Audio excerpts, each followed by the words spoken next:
Mantan pimpinan Front Pembela Islam atau FPI Habib Rizik Syihab berada di Mekah saat FPI menggelar reuni aksi 411 di kawasan Patung Kuda Jakarta Pusat pada Senin 4 November 2024. Rizik Syihab pun turut memberikan pesan kepada para massa demonstrasi. Habib Rizik meminta agar massa waspada jika aksi tersebut ditunggangi oleh kelompok merah. Kelompok merah yang dimaksud Habib Rizik tersebut diduga merupakan pendukung Basuki Cahayapurnama atau Ahok.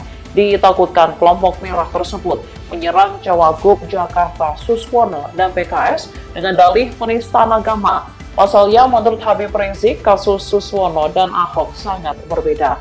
Saat kasus memanas, Ahok disebut tak mau meminta maaf. Bahkan menurutnya, ex-gubernur Jakarta itu dilindungi oleh rezim Jokowi. Setelah didemo Ahok, download Tribun X sekarang.